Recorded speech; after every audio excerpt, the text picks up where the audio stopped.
Assalamualaikum warahmatullahi wabarakatuh. Alhamdulillahirabbil alamin. Asyhadu an la ilaha illallah wa asyhadu anna Muhammadar Rasulullah. Raditu billahi rabba wa bil islami dina wa bi Muhammadin nabiyya wa rasula. Rabbi shrah li sadri wa yassir li amri wahlul 'uqdatam min lisani yafqahu qawli. Halo, apa kabar semuanya? Tentunya Anda semua selalu dan semoga diberikan kesehatan oleh Allah Subhanahu wa taala sehingga kita melaksanakan tugas kewajiban kita dan beribadah ya di dunia ini dengan baik tentunya ya. Ibadah kita segala macam hal bisa kita lakukan termasuk kita thalabul ilmi ya. Sharing atau menimba ilmu atau mencari ilmu ya, di ilmu apa saja, ilmu yang diberikan oleh Allah kepada kita semuanya ya, termasuk bagaimana kita akan berbagi tentang manajemen reproduksi sapi perah ya. Sangat menarik ini ya, ada hal-hal yang kita akan sampaikan, hal-hal yang penting yang menjadi sesuatu dasar nantinya apakah peternakan sapi perah kita itu berhasil ataupun tidak berhasil. Tapi kita berharap Anda semuanya berhasil. Dengan cara apa ya? Kita saling sharing, kita saling belajar bersama. Nah, apa itu reproduksi ya? Reproduksi pada sapi betina ya, sapi perah betina ditandai dengan timbulnya birahi pertama dan kesanggupan untuk menghasilkan sel telur. Dan pada sapi jantan apa tandanya? Dengan kemampuan berkopulasi ya, atau kemampuan mengawini ya, dan menghasilkan sel mani atau menghasilkan spermatozoa tentunya ya. Nah, efisiensi reproduksi sangat penting dalam manajemen sapi perah ya. Optimalisasi kinerja reproduksi ternak selama hidupnya menjadi suatu keharusan. Indikator efisiensi reproduksi ini bisa kita lihat, yang pertama bisa kita lihat dari umur pertama beranak ya. Kita berharap sapi perah kita itu 24 bulan itu sudah beranak, yang sudah umur pertama beranak ya. Jadi 2 tahun itu sudah beranak ya. Nah, kemudian umur dari kawin pertama ya kita setting ya paling tidak itu 15 bulan ya. Kemudian apa lagi indikatornya? Bobot badannya ya. Pada sapi darah dikawinkan atau kita kawinkan paling tidak di atas 270 kg. Nah, ini kan kita harus waspada ya, kalau misalnya bobot sapi perah kita masih di bawah ya, di bawah 270 mau dikawinkan. Ini ada tanda warning apa yang terjadi. Nah, kemudian jarak beranak. Jarak beranak kita berharap sekitar 12 sampai 13 bulan ya. Kemudian day open sekitar 85 sampai 100 hari ya. Kemudian yang keenam itu parameternya yang lain adalah service per conception ya. Kisarannya antara 1, sampai 1,5 ya, 1,5 ya, service per conceptionnya. Sementara lama laktasi yang kita siapkan atau kita berharap itu sekitar 10 bulan, dikurangi nanti masa ini ya, masa istirahat tentunya, supaya bisa menyiapkan ya. Kemudian lama pengeringan ini ya 2 bulan nih, masa istirahat yang berharap kita siapkan bagaimana supaya ternak kita atau sapi perah kita itu tidak hanya bisa kita perah cuma sekali tetapi berlanjut, dan kita berharap produksinya semakin meningkat tentunya.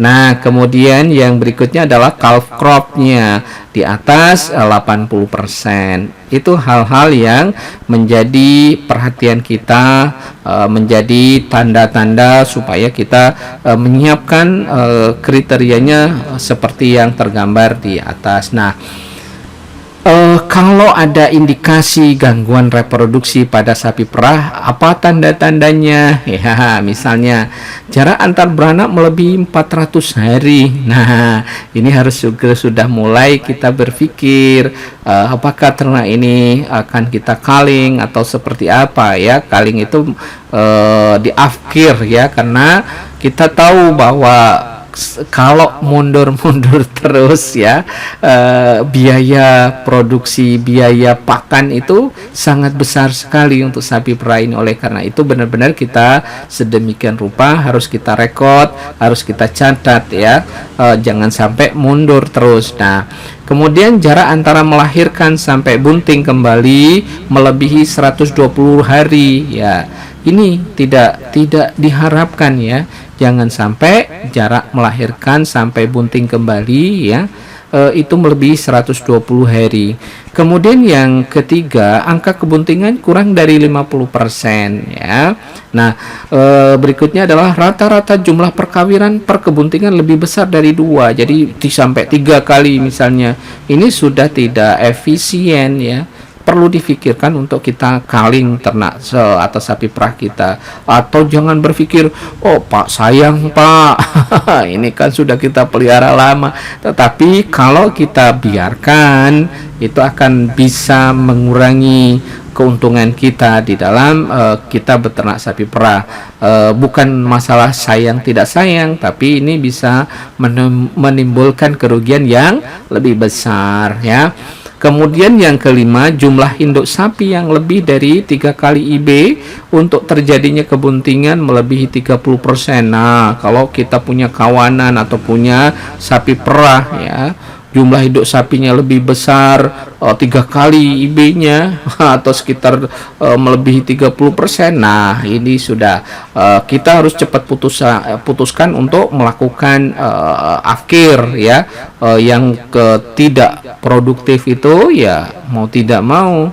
Misalnya Bapak, Ibu, Bro, and Sis jadi manajer ya, gak usah berpikir panjang ya, sudah kita harus lakukan kaling ataupun afkir dari sapi perah kita ya. Kita ganti dengan yang baru. Oleh karena itu penting rasanya ada replacement stock ya, dipersiapkan induk yang baru ya, yang sedemikian rupa. Kalau di perusahaan besar itu memang sengaja dia persiapkan dan recordingnya jelas. Jadi induk atau calon induk itu benar-benar dengan rapi, dengan siap untuk menggantikan induk-induk yang kurang produktif. Nah, sekarang kita bicarakan tentang hal yang sangat penting juga ya, yang kadang-kadang kurang ya atau terlewatkan walaupun sedikit. Nah, tentang masa birahi dan inseminasi buatan ya, kita sudah mengetahui dan sudah banyak mendengar ya bagaimana periode birahi ini rata-rata untuk sapi betina itu sangat pendek ya, rata-rata 21 hari sekali. Tetapi ada pula sapi-sapi yang periode birahinya bervariasi antara 17 sampai 26 hari. Nah, lama masa birahi ini berlangsung 6 sampai 36 jam. Ini sangat pendek sekali ya, dengan rata-rata cuma 18 jam. Nah, untuk sapi betina dewasa dan 15 jam untuk sapi darah. Bahkan kalau untuk sapi darah itu lebih pendek lagi ya masa birahinya. Nah, ini harus diwaspadai, harus kita amati, harus kita observasi dengan baik ya, karena di masa itulah ternak kita bisa dilakukan inseminasi buatan dan kemungkinan untuk berhasilnya tinggi. Tetapi kalau sudah lewat, nah alias nanti ya bisa berdampak pada ternak sapi kita tidak akan bunting ya. Nah, apa tanda-tanda birahi yang umum pada sapi perah ini ya? Nah, pada umumnya sapi yang birahi itu akan menaiki sapi betina lainnya walaupun sama-sama betinanya ya. Jadi yang kedua itu sapi gelisah dan berjalan ke sana kemari ya. Kemudian yang ketiga yang tampak ya di beberapa ini ya sapi betina, keluar cairan yang kental, jernih dan berkaca-kaca keluar dari alat kelaminnya ya, jernih dia.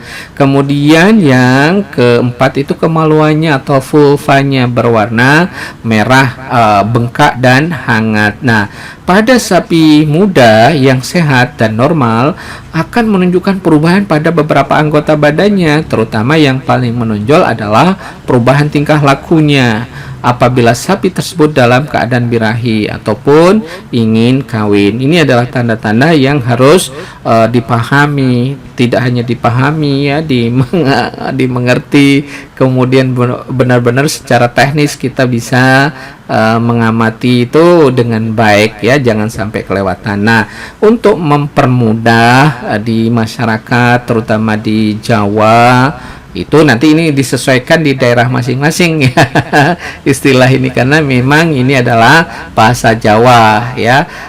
Ini untuk penyuluh atau teman-teman yang bergerak di ya menyuluh di sapi perah ya, yang punya ini ya. Nah, ini cuma ini bahasanya bahasa Jawa. Nanti kalau di Sumatera ataupun di Padang ataupun bahasa yang berbeda di Sulawesi ataupun di Papua mungkin ya ataupun di Kalimantan nih ada istilah 5A ya, yang ini untuk mempermudah saja di lapangan ya. 4A itu yang pertama itu abang, bukan abang Sumatera atau abang Kalimantan atau abang Sulawesi, abang ya. Abang itu adalah merah ya. Kalau bahasa Jawa abang, abang, bukan abang, abang.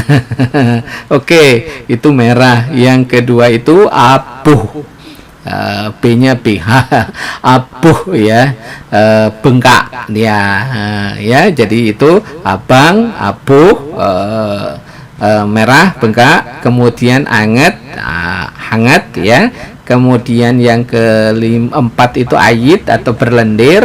Yang kelima itu angot, bengok-bengok atau teriak-teriak terus ya, angot itu kumat kalau bahasa Jawanya. Jadi ini yang untuk memudahkan ya, abang, apuh, anget, ayit, angot. Nah, kalau misalnya ada tanda-tanda tersebut itu maka terindikasi bahwa sapi perah kita itu adalah dalam kondisi birahi. Nah, abang ini ya, pada sapi dalam keadaan birahi alat kelaminnya tampak lebih besar dan apabila dibuka ya terlihat berwarna agak kemerahan atau lebih merah dari keadaan biasanya. Kemudian apuh ya, tanda berikutnya adalah alat kelamin bagian luar akan tampak lebih besar dari keadaan biasa. Untuk mengetahui hal tersebut maka dianjurkan agar sering mengamati keadaan alat kelamin bagian luar tersebut ya. Jadi kemudian yang berikutnya anget ya, apabila alat kelamin bagian luar yang tampak abang dan apuh tersebut kita raba dengan punggung telapak tangan, kita akan terasa lebih hangat ya. Kemudian ayit ya, ayit itu adalah lendir, di sini adalah ciri khas dari cairan yang keluar dari alat kelamin sapi yang birahi atau minta kawin dia. Namun perlu diperhatikan tentang cairan yang keluar tersebut karena ada kemungkinan juga bukan merupakan tanda bahwa sapi tersebut minta kawin ya. Ini harus hati-hati juga, kan kita punya tanda-tanda yang lain. Nah, adapun cairan yang dimaksud tersebut adalah lendir yang merupakan tanda khas dari sapi yang minta kawin. Bentuknya lendir yang jernih, bening, berkaca-kaca dan agak lengket. Kemudian angot ya, yang berikutnya cirinya adalah angot, tanda-tandanya ya. Sapi dalam keadaan birahi ya akan menunjukkan perubahan tingkah laku, yaitu akan berusaha untuk menaiki sapi yang lain. Petakian ya, apabila didekatkan atau dilepaskan bersama-sama maka disertai dengan sering berteriak, bengok-bengok ya, tanpa adanya sebab yang pasti. Tidak ada sesuatu tapi dia angot ya. Tapi jangan untuk temannya ya. Ini kurang bagus kalau angot terus nanti. Nah, kita lanjutkan ya. Agar dalam menentukan tanda-tanda tersebut lebih tepat diperlukan skala pengalaman ya, pengalaman lapangan, jam terbang ini ya, dan berusaha lebih sering untuk memperhatikan perubahan-perubahan tersebut ya.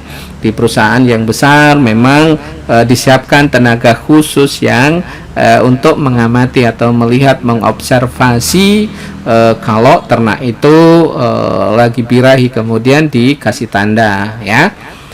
Nah, tanda-tanda sapi yang birahi akan berulang kembali setelah 18 sampai 24 hari atau rata-rata kisarannya 21 hari sekali. Nah, apabila mengetahui perubahan tersebut harus segera dicatat dan dilaporkan kepada petugas inseminator ya. Nah, umumnya untuk setiap kali birahi akan berlangsung ya kurang lebih 3 sampai 36 jam atau rata-rata selama 18 jam ya. Sangat pendek ini ya, harus benar-benar ini harus terampil, kita harus mengetahui, karena inilah sudah menjadi dasar apakah nanti kita melakukan IB itu berhasil atau tidak. Nah, secara tidak langsung kemajuan peternakan ya, peternakan sapi perah ditentukan oleh ketepatan dalam menentukan birahi ini ya. Sebab apabila birahi dapat diketahui dengan tepat dan pasti, maka pelaksanaan IB dapat dilakukan dengan baik dan tepat, dan kemungkinan bunting itu akan tinggi atau besar. Nah, dengan demikian ya, kemungkinan bunting ini lebih tinggi, kemudian angka perolehan kelahiran yang lebih tinggi akan kita peroleh ya pada sapi-sapi perah kita. Kita berharap demikiannya. Nah, pada umumnya tanda-tanda birahi seperti disebutkan tadi akan muncul ya pada saat udara di sekitar kandang sejuk ya dan segar, serta dalam suasana tenang. Maka sangat dianjurkan untuk melaksanakan pengamatan pada pagi hari ataupun sore dan menjelang malam hari ya. Namun demikian ya, apabila kita lebih sering melaksanakan pengamatan itu lebih bagus ya, hasil yang kita dapatkan akan lebih baik ya. Hal tersebut dapat diperhatikan pada tabel ini ya, yang kemungkinan yang bisa kita lakukan. Nah, cara pengamatan misalnya ya dihubungkan dengan tingkat ketepatannya. Pengamatan terus-menerus selama 24 jam. Ini juga bisa menggunakan CCTV ataupun ini ya. Akan lebih bagus sih sebetulnya kalau kita melihat langsung ya. Tetapi dengan teknologi juga bisa kita lakukan ya, kalau ada atau memanfaatkan yang CCTV yang online misalnya juga bisa. Kalau mau 24 jam ya, jam-jam yang rawan misalnya kita menggunakan CCTV, kalau memang memungkinkan kita datangi ke kandang ya. Kemudian pengamatan 3 kali sehari. Oke, 24 jam itu angka ketepatannya bisa 98 sampai 100%. Nah, bagaimana kalau misalnya kita pengamatan 3 kali sehari? Itu sudah mulai menurun 81 sampai 91% ketepatannya. Nah, bagaimana kalau 2 kali sehari? Itu juga menurun kembali 60 sampai 80%. Kemudian pengamatan pada waktu memerah, itu ketepatannya 50%.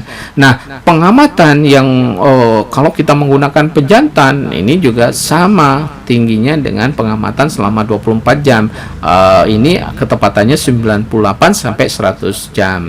100%. Oke, kok 100 jam.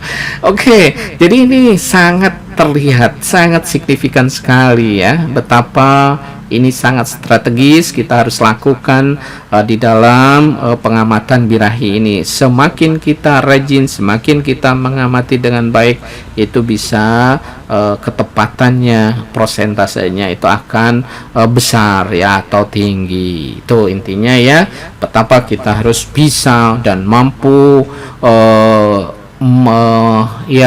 mampu mengamati, mengobservasi dari birahi ini. Nah, waktu yang tepat untuk mengawinkan sapi sekarang ya, ini ya, sudah kita tahu bahwa sapi kita sudah birahi, maka kita harus apa yang harus kita siapkan. Nah, mengingat ya, mengingat mempertimbangkan ya masa birahi sangat terbatas waktunya dan berhasil atau tidaknya perkawinan sangat tergantung pada ketepatan pemindahan mani ataupun sperma ya kepada alat kelamin betina, maka sangat penting untuk menentukan waktu perkawinan yang tepat. Jadi perkawinannya apakah perkawinan alami ataupun inseminasi buatan, monggo.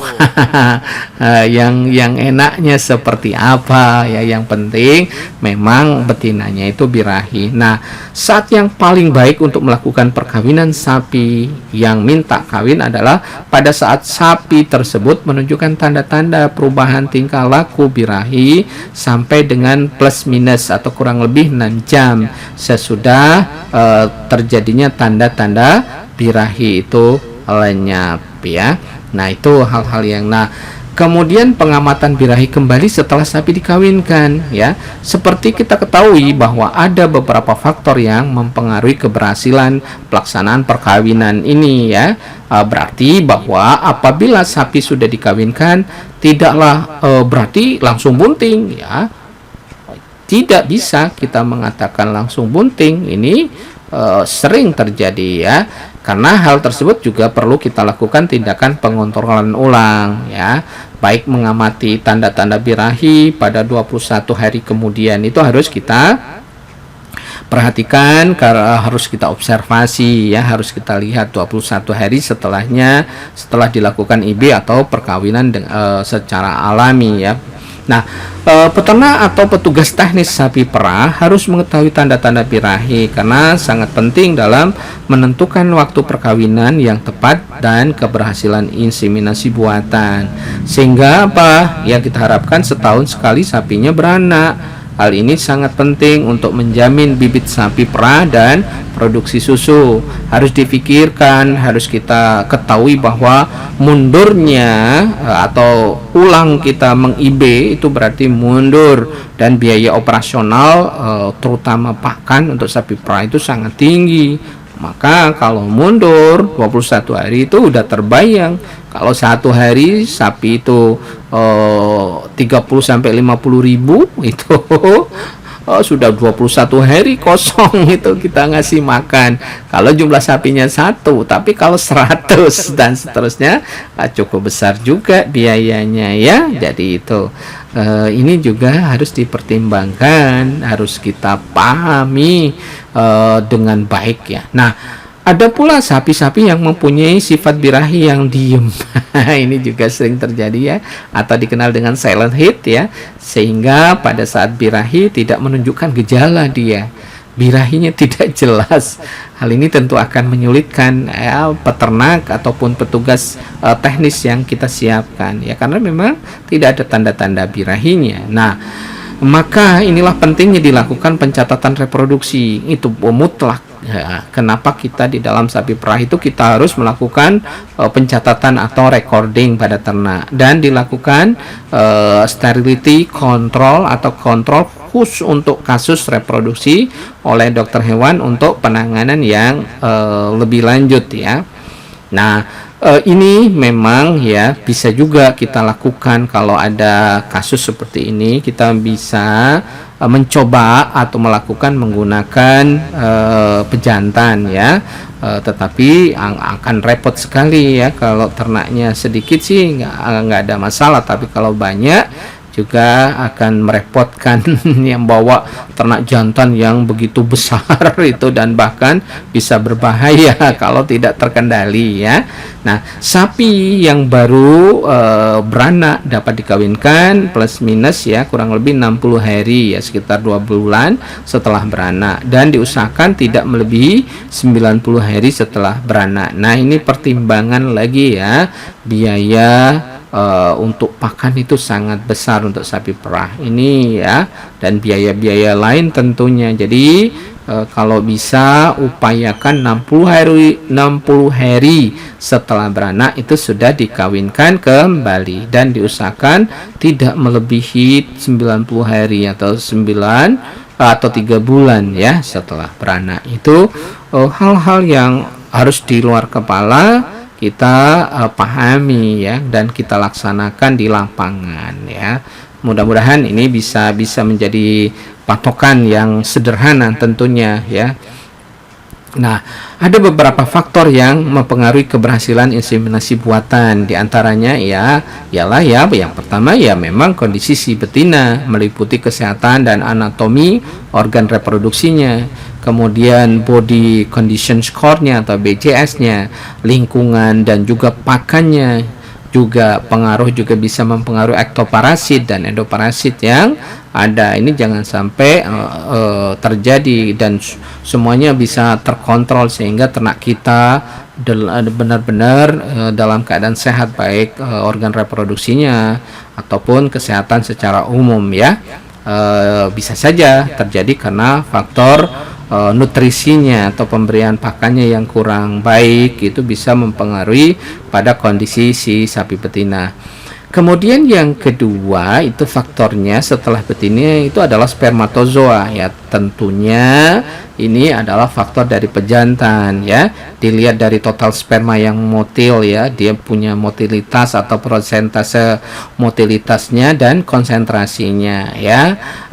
Alhamdulillah kita punya tempat yang memproduksi spermatozoa ya, straw atau ini ya, yang siap untuk dilakukan IB itu termasuk besar ya, termasuk bagus ya, baik yang BIB Lembang ataupun BIB Singosari. Itu alhamdulillah mereka punya komitmen ya dan punya kompetensi yang luar biasa. Mudah-mudahan ya di luar faktor nanti penanganannya di lapangan yang sering terjadi, misalnya sumbernya sudah bagus, strawnya juga bagus, sudah dibikin sedemikian rupa yang dengan bagus.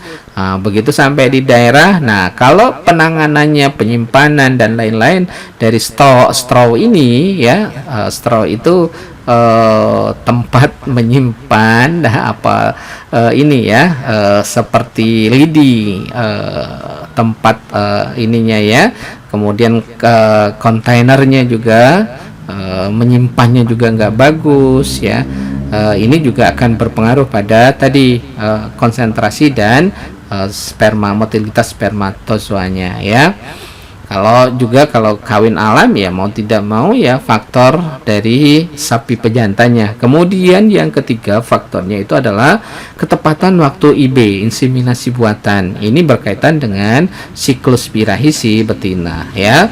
Semua ujung-ujungnya memang di samping faktor di atas itu adalah bagaimana kita mendeteksi birahi itu, karena kalau lewat walaupun semuanya sehat, spermatozoanya juga bagus, motilitasnya bagus, tetapi lewat dari masa birahinya itu ya juga sulit untuk bunting ternak yang kita punya itu. Nah, yang keempat itu adalah penempatan posisi semen saat IB.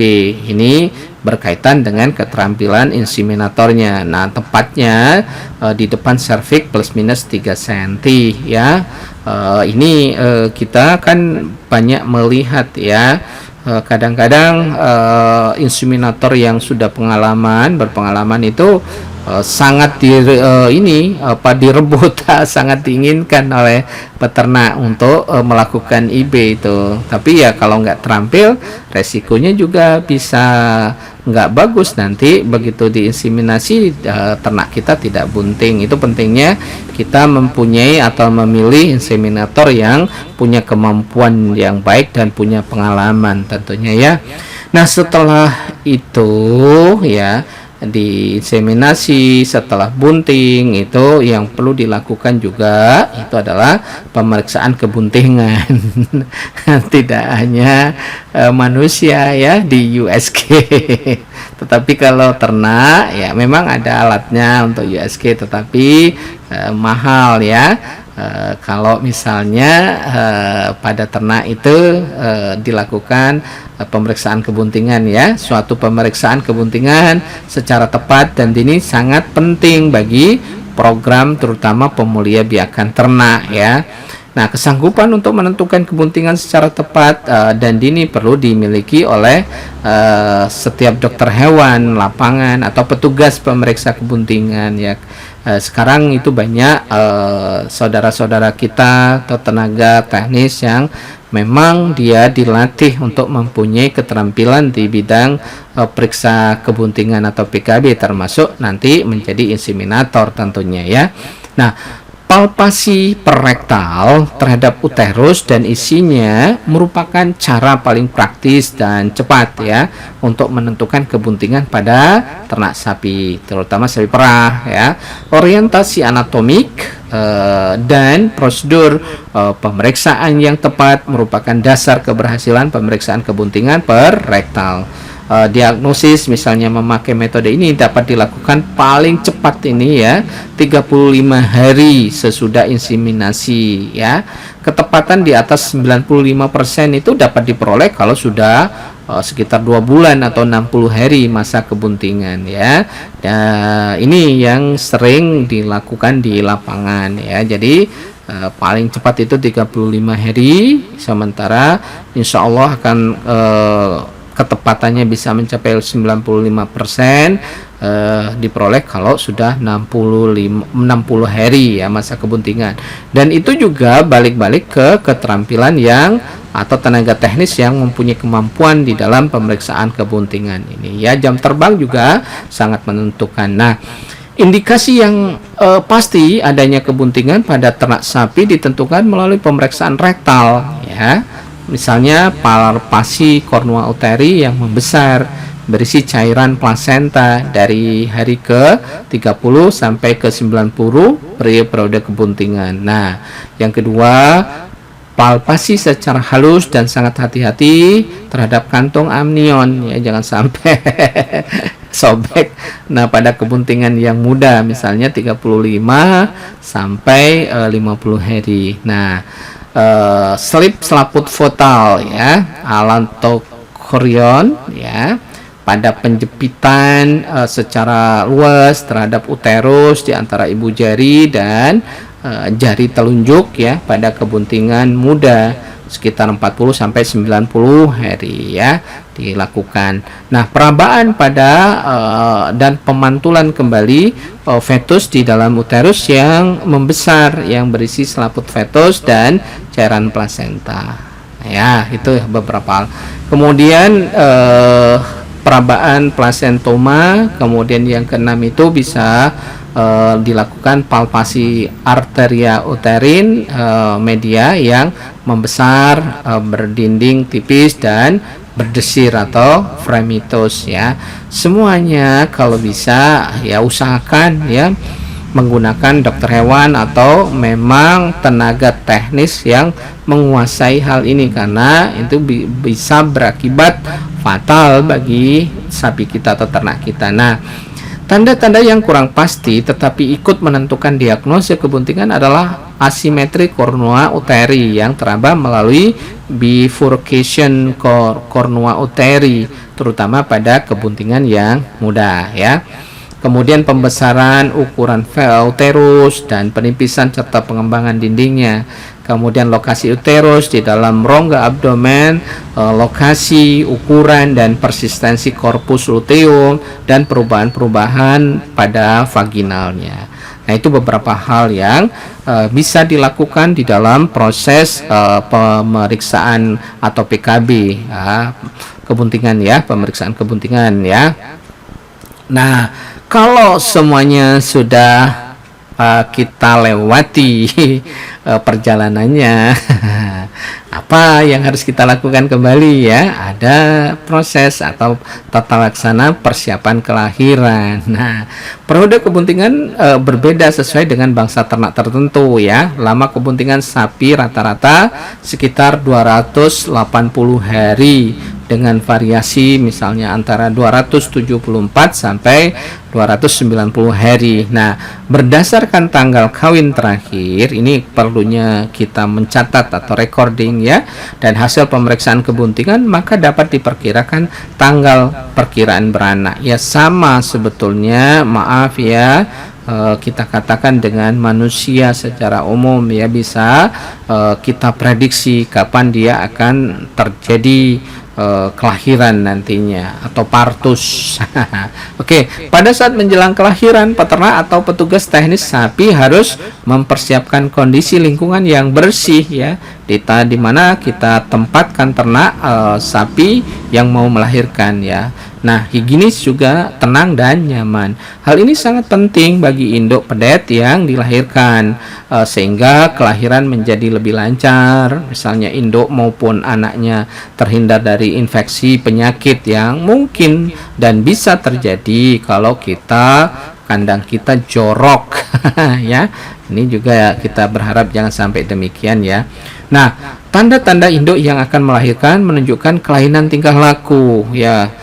Dia aneh ya, dan perubahan fisik sebagai berikut. Misalnya ambingnya sudah mulai membesar, keras dan kencang ya.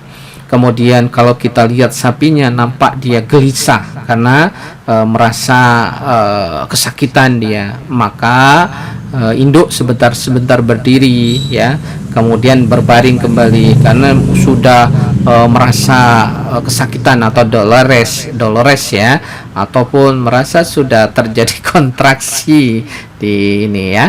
Kemudian yang ketiga, sapi sering kencing dia. Kemudian yang keempat, kaki belakang sulit digerakkan dan posisi kedua kaki tersebut terbuka agak keluar.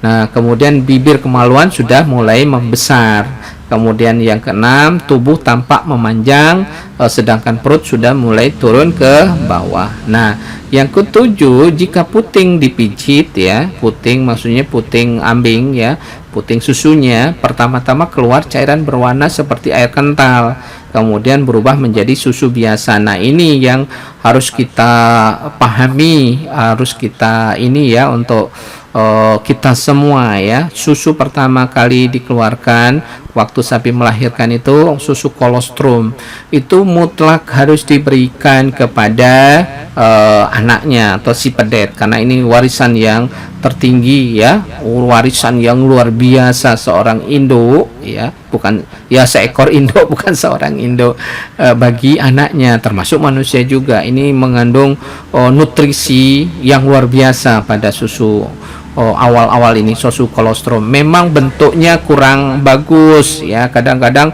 ini mohon maaf ya, ini menjadi edukasi kita bersama. Kadang-kadang di beberapa daerah dikatakan itu sebagai susu basi, tidak benar itu ya. Justru itulah yang harus diberikan pertama kali untuk seorang bayi ataupun pedet ya, cempe ataupun gudel itu pada anaknya ya, susu kolostrum itu, karena dia itu punya nanti bisa membantu imunitas anaknya ya, karena memang semua kandungannya protein, mineral, vitaminnya, energinya yang sangat amat tinggi ya. Setelah itu menjadi susu biasa nanti ya, jadi kurang ya seperti biasa lah ya, susu kalau setelah lewat dari masanya susu kolostrum itu ya. Nah, ada beberapa faktor yang mempengaruhi kondisi reproduksi ini ya, yang juga bisa jadi patokan bagaimana kita mengelola sapi perah kita. Misalnya ya, setiap sapi perah betina memiliki 3 kemungkinan status reproduksinya, yaitu kondisi kesuburan normal ya, kondisi kemajiran atau kemajiran ringan atau infertil ya, atau kondisi kemajiran yang tetap, yang steril ya. Jadi majir itu ya apa ya, tidak bisa bunting ya, tergantung bagaimana statusnya tadi ya. Jadi status reproduksi dipengaruhi oleh banyak faktor.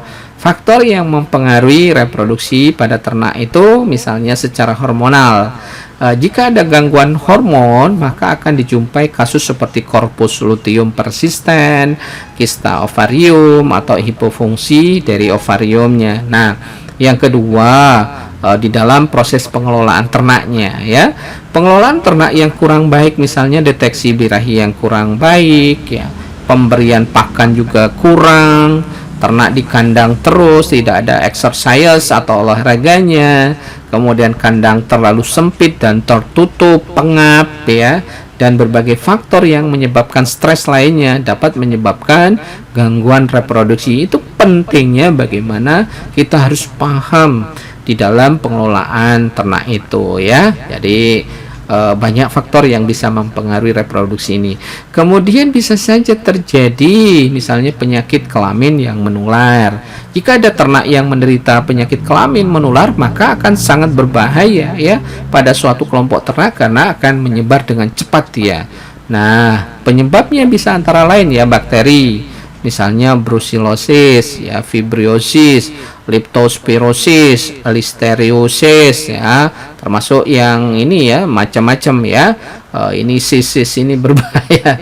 Kemudian virus ya, infectious bovine rhinotracheitis ya, atau infeksi pustular vulvovaginitis, IBR/IPV ya, bovine viral diare ya, atau BVD, Blue Tongue, dan epididymis vaginitis atau EPIVAG ya. Kemudian infeksi protozoa, trichomoniasis, kemudian infeksi jamur, aspergillosis ya. Kemudian ada infeksi lain yang termasuk mycoplasma atau mycoplasma. Nah, yang baru-baru sekarang ini PMK, penyakit mulut dan kuku, ini sangat cepat menyebar.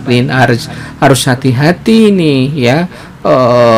Kita punya ternak ataupun sapi perah kita ya, Bapak Ibu, bro and sis guys, semuanya harus waspada. Nanti ternak kita jangan sampai tertular, dan mungkin harus dilakukan, jangan boleh atau diperbolehkan orang dari luar, usahakan jangan bisa masuk ya.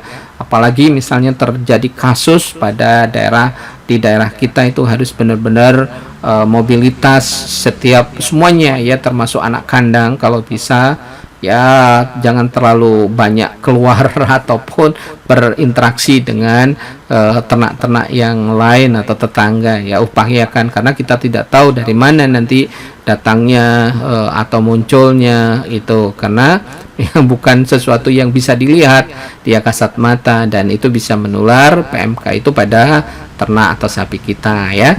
Nah, kemudian berikutnya adalah kelainan. Yang keempat ini adalah kelainan anatomi pada alat kelamin yang bersifat genetik ataupun menurun. Misalnya bentuk kelainannya antara lain hipoplasia ovarium, hipoplasia uterus, kista atau lantai vagina, selaput darahnya atau himennya yang persisten, kemudian ada Free Martin dan lain-lain.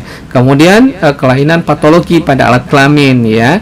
Kelainan patologi pada ovarium ya dapat berbentuk radang ovarium atau tumor. Kemudian pada uterus itu bisa terjadi endometritis, mukometra, hidrometra, maserasi fetus, abses ya, perimetritis, pyometra, retensi sekundinarium ya, mumifikasi fetus ya, involusi uterus yang terlambat, ataupun terjadi tumor yang terjadi pada uterusnya.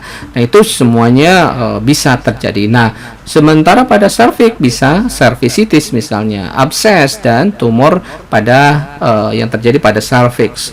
Kemudian pada vagina, vaginitis, abses vagina, hematom ya, kemudian pneumovagina dan lain-lain. Kemudian faktor lingkungan yang kurang serasi antara ini dapat mengganggu ya, antara lingkungan dan lokasi kandang yang mengganggu reproduksi ternak juga. Misalnya kandang yang terlalu panas ya, ternak yang berdesak-desakan dalam kandang, sanitasi yang kurang baik, aliran udara ya berhubungan dengan ventilasi kandang yang kurang bagus ya, atau kurang lancar, itu juga bisa berpengaruh pada reproduksi atau keberhasilan kita di dalam mengelola tersebut. Nah, gangguan reproduksi ya, gangguan reproduksi yang sering terjadi ya, misalnya salah satunya adalah Free Martin. Apa ini Free Martin? Free Martin adalah anak sapi betina yang mandul 90% pada kelahiran kembar jantan dan betina. Nih ya, jangan senang dulu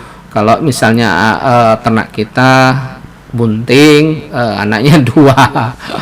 Kalau misalnya dia kembar jantan betina, maka dia terjadi yang namanya Fremartin. Tanda sapi betina Fremartin, alat kelamin tidak berkembang, ovaria hipoplastik, dan ditemukan juga organ jantan atau glandula vesikularisnya. Selain itu, sapi betina juga tampak ke jantan-jantanan dengan tumbuhnya rambut kasar di sekitar vulvanya, pinggulnya ramping dengan himen persisten ini ya. Kemudian abnormalitas ini terjadi pada fase organogenesis yang kemungkinan disebabkan oleh migrasi hormon jantan melalui anastomosis vaskular ya ke pedet betina dan adanya interseksuality atau kelainan kromosom ya. Ini ya. Kemudian sapi betina Fremartin sebaiknya dikeluarkan atau dikaling atau diafkir ya dari peternakan karena nantinya tidak akan bisa menghasilkan anak ya. Steril dia nanti, infertil ya. Jadi benar-benar tidak bisa beranak. Ini juga hal-hal yang harus benar-benar diperhatikan dengan baik ya. Kemudian bisa saja terjadi ya permasalahan reproduksi ini karena kesalahan manajemen atau hipofungsi. Faktor manajemen sapi perah berhubungan dengan pakan misalnya atau nutrisi ya. Kekurangan nutrisi dalam waktu atau jangka waktu yang lama, terutama protein, sangat berdampak pada fungsi organ ataupun hormon reproduksi pada sapi kita, sehingga efisiensi reproduksi menjadi rendah dan berakibat produktivitasnya menjadi rendah juga kalau sudah terkena itu. Nah, kekurangan nutrisi akan mempengaruhi hipofise anterior sehingga produksi dan sekresi hormon FSH, follicle stimulating hormone atau luteinizing hormone, LH-nya, LH itu rendah nantinya ya. Jadi hormon yang dipengaruhi itu adalah hormon FSH dan LH yang rendah. Apa akibatnya? Maka ovarium tidak bisa berkembang. Pengaruh lainnya pada saat ovulasi ya, transport sperma, fertilisasi, pembelahan sel, perkembangan embrio dan fetus itu bisa terpengaruh ya. Nah, kekurangan nutrisi pada masa pubertas ya, sampai beranak pertama, kemungkinan adalah birahi yang tenang atau silent heat ya. Nah, ini akan berdampak kapan kita bisa ini akan kesulitan di dalam melakukan IB atau kawin secara alami ya. Nah, kelainan ovulasi bisa juga terjadi, gagal konsepsi. Jadi, bagaimana walaupun sudah terjadi proses fertilisasi, nah dia butuh sel telur yang sudah terfertilisasi, proses fertilisasi dia harus punya kemampuan menempel di area uterus. Nah, gagal dia konsepsi ini juga bisa terjadi. Kemudian bisa juga terjadi pada ini fetusnya atau embrio, kematian fetus atau embrio. Ini semua dampak-dampak yang berhubungan dengan manajemen ya, terutama manajemen pemberian pakannya. Kemudian nutrisi yang sangat menunjang untuk saluran reproduksi di antaranya misalnya sumber protein ya. Kita tahu sumber protein itu kita hemat-hematkan karena memang harganya paling tinggi. Tetapi kalau untuk sapi perah diupayakan ya sesuai dengan kebutuhan. Kalau produk memang harus diperlukan kita tingkatkan proteinnya ya harus kita lakukan karena untuk menjamin status reproduksi dia. Juga termasuk yang tidak kalah pentingnya itu adalah vitamin A, mineral ataupun vitamin yang lain. Nah, mineral itu terdiri misalnya fosfor, koper ya, kobal, mangan ya, iodin dan selenium ya. Itu beberapa hal yang harus kita pahami ya. Kita bikin sederhana saja ya, upayakan intinya bagaimana kita memberikan pakan sapi kita itu yang seimbang ya. Kita memberikan pakan komplit yang kita berharap kandungan nutrien yang di dalamnya itu benar-benar bisa dipertanggungjawabkan ya, terutama kualitas ataupun kuantitasnya. Oke, mungkin sekian dulu yang bisa di-sharing. Kemudian kita bagikan ya, mudah-mudahan terus kita bersemangat bagaimana kita mengelola sapi perah kita, karena memang harapan kita ya tetap bersemangat terus ya supaya kemandirian ya, ketahanan pangan terutama sumber protein hewani dan nantinya bisa dimanfaatkan oleh kita semua ya, masyarakat Indonesia, sehingga kita menjadi sehat, manusia sehat, berbahagia tentunya ya. Fastabiqul khairat, nasrun minallah, fatun qarib. Wassalamualaikum warahmatullahi wabarakatuh.